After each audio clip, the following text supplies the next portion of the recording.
Dans cette vidéo, nous allons voir comment animer un widget dans Flutterflow. Allez, c'est parti. La première manière d'ajouter une animation dans Flutterflow que nous allons voir, c'est l'animation des widgets.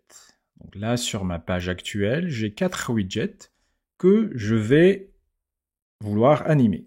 Donc pour savoir si un widget peut être animé, il suffit de le sélectionner et ensuite d'aller vers le menu propriétés. Si vous avez cet écran-là qui s'affiche, ça veut dire que vous allez pouvoir ajouter une animation à votre widget.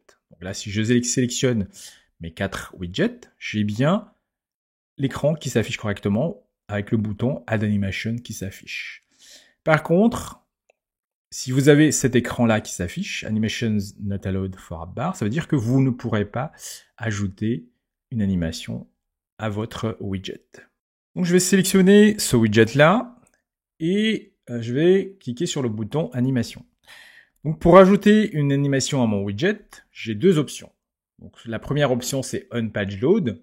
On-Page-Load, ça veut dire que l'animation elle va se déclencher systématiquement lorsque l'utilisateur il va accéder à l'écran.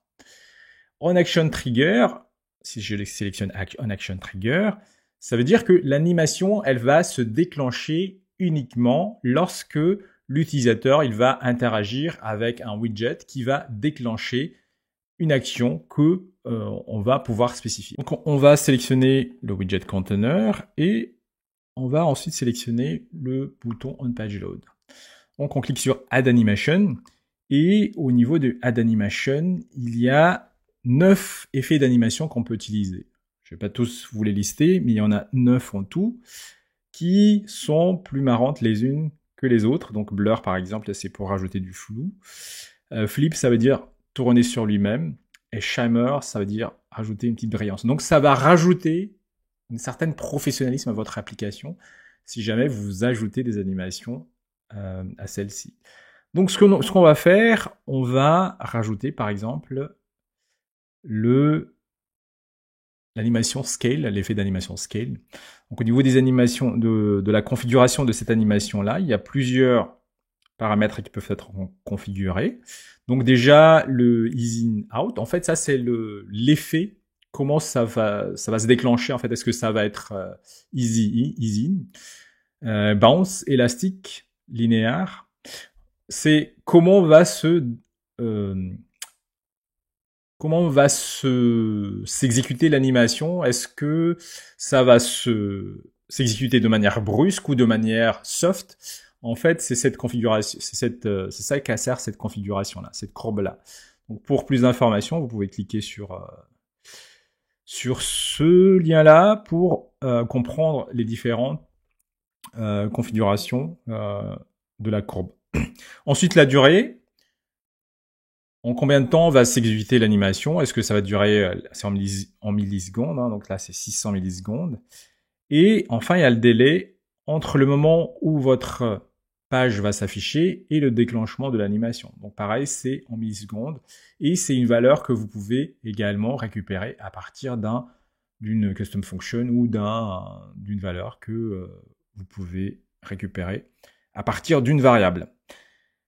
Donc initial scale x, c'est la taille initiale. Donc là, par exemple, si je mets -1.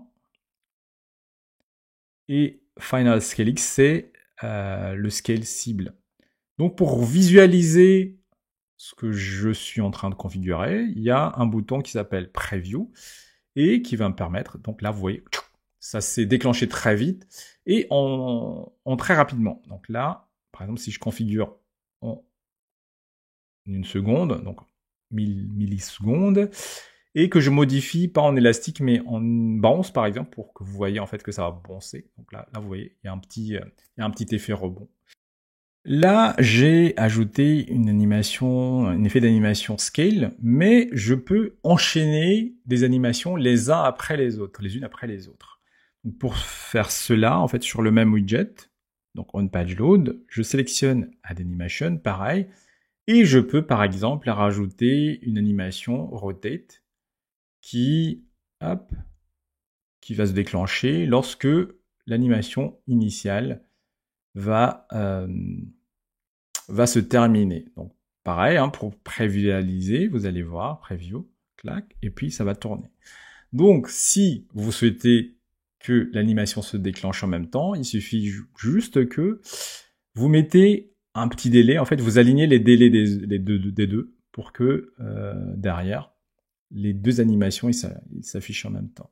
Ils se déclenchent en même temps. Là, par exemple, si je mets 0, là, ça va s'agrandir et ça va tourner en même temps. Alors, on vient de voir comment faire la preview d'une animation qu'on a configurée. Donc là, j'ai une animation sur ma widget conteneur et une autre animation sur ma widget Hello World.